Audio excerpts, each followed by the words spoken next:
I always believed the worst secrets came from strangers, not the people who kissed you goodnights and shared your dinner table.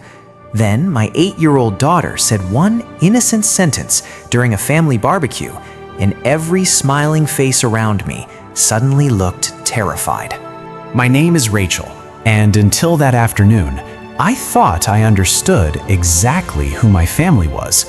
We weren't perfect, but we loved each other fiercely, and I never imagined one child's honesty could unravel decades of carefully buried lies. I met my husband Daniel 12 years earlier while volunteering after a hurricane hit our town. He was steady when everything around us felt broken, and I fell in love with the way he always made difficult moments feel survivable. A few years later, we welcomed our daughter Lily, and she became the brightest part of our lives. She was curious about everything, asked endless questions, and somehow convinced every adult around her to answer with complete honesty. Our weekends were simple but perfect. Pancakes on Saturday mornings, movie nights on Fridays, and Sunday dinners with my parents where everyone laughed louder than necessary. Looking back now, I realized laughter sometimes hides fear better than silence ever could. There was only one strange rule in our family. Whenever Lily asked questions about old photographs or relatives she'd never met, someone quickly changed the subject. I noticed it, but I convinced myself every family had stories they preferred not to revisit. One evening, Lily wandered into our attic and found a dusty photo album hidden inside an old suitcase. She carried it downstairs proudly, asking why Mommy looked exactly like the little girl standing beside Grandpa instead of being the little girl herself. I laughed at first, assuming she was confused by faded pictures. But when I opened the album, my smile disappeared. The child beside my father wasn't me, yet she looked so much like me, it felt like staring into another version of myself. My mother rushed across the room, grabbed the album from my hands, and said those pictures belonged to someone else. Her voice cracked in a way I'd never heard before, and Daniel quietly suggested we all forget about it. That reaction bothered me far more than the photographs themselves. My parents had always answered difficult questions with patience, yet suddenly they couldn't even meet my eyes. Lily sensed the tension, stopped talking, and hugged my leg without understanding why everyone seemed afraid. Later that night, I asked Daniel if he knew anything about the pictures. He hesitated just long enough to make my stomach tighten before insisting he'd never seen them. After 12 years of marriage, I knew exactly what his hesitation meant. The following morning, I called my mother, hoping she'd explain everything once emotions settled down. Instead, she told me to leave the past alone because some truths only destroyed families. That wasn't an answer. It was a warning disguised as motherly advice. From that moment, I couldn't stop thinking about the girl in the photograph. Every resemblance haunted me. Her smile matched mine, her eyes looked identical, and even the tiny birthmark near her wrist mirrored one I'd had since childhood. I drove to my parents' house while they were at church, using the spare key they'd trusted me with for years. I wasn't looking for trouble, I was looking for answers, and deep down, I already feared they were hiding somewhere inside that house. After searching for nearly an hour, I found a locked wooden box tucked beneath old blankets in the basement. The key rested inside my father's desk drawer upstairs, almost as if someone wanted the truth hidden, but never completely inaccessible. Inside were letters, hospital documents, and newspaper clippings dating back more than 30 years. The first page I unfolded carried my mother's handwriting. Before I finished reading the opening sentence, my hand started shaking so badly I nearly dropped everything.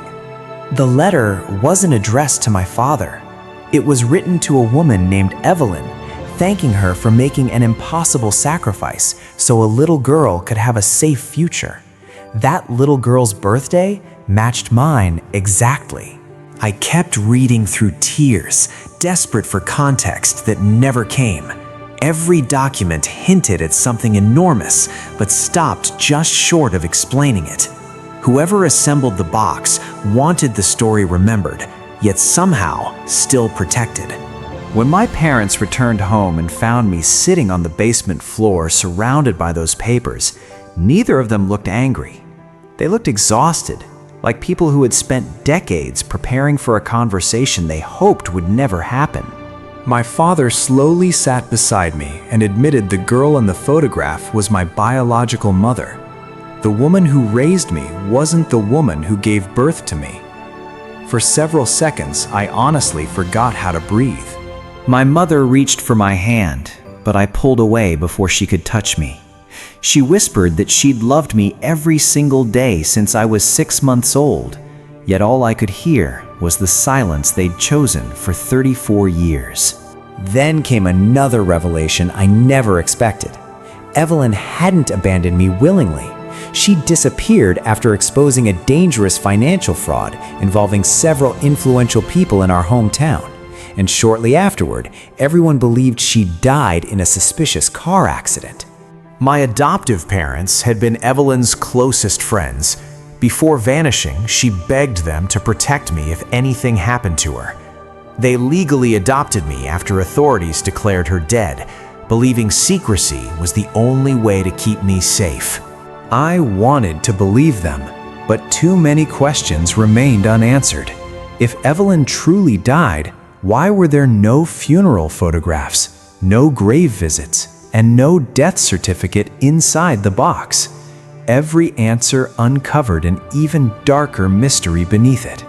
That night, Daniel confessed he'd learned the truth 5 years earlier after accidentally discovering those same documents. My parents made him promise never to tell me because they feared I'd go searching for a past that could still be dangerous. His confession hurt almost as much as my parents' deception. Marriage depends on trust, and he'd chosen someone else's secret over complete honesty with me.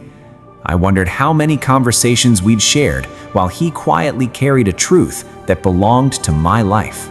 The next morning, I visited the county records office, hoping official documents would finally close the mystery. Instead, an elderly clerk frowned at the files and quietly mentioned something strange. According to archived paperwork, Evelyn's death had never actually been confirmed. She'd simply vanished after the accident, and the investigation stalled without a body.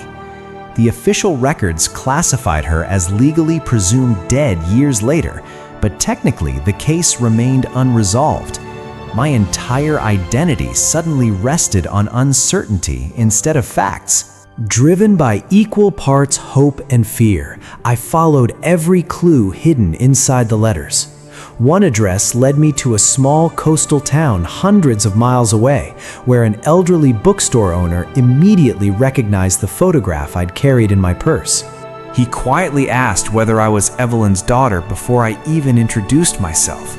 My heart pounded so loudly I barely heard his next words. He said a woman matching her description had visited the shop regularly until only 3 years earlier. He handed me an old customer card with a forwarding address scribbled across the back. My hands trembled as I drove there, rehearsing impossible conversations with a woman I'd mourned without ever knowing. Every mile felt heavier than the last. The modest white house looked ordinary, except for the garden overflowing with wildflowers. An older woman opened the door, studied my face for several silent seconds, and immediately began crying. She didn't ask my name because she already knew exactly who I was. She told me she'd stayed hidden because the people connected to the fraud had threatened anyone close to her. Even after the danger faded, shame and fear convinced her I'd built a happier life without a mother burdened by endless trauma. I didn't know whether to hug her or walk away forever. Years of unanswered questions collided with the unconditional love I'd received from the parents who raised me. My heart refused to choose between gratitude and grief because somehow both deserved to exist. When I finally introduced Lily to Evelyn weeks later, my daughter smiled and innocently asked why Grandma looked at Mommy with the same eyes. The room filled with tears instead of explanations, and somehow that simple moment healed wounds words never could. Today, my family is bigger, more complicated, and infinitely more honest than before. The secret my daughter accidentally uncovered nearly tore us apart, but it also gave me back pieces of myself I never knew were missing. If this story moved you, like, subscribe, and share, because sometimes the smallest voices reveal the biggest truths.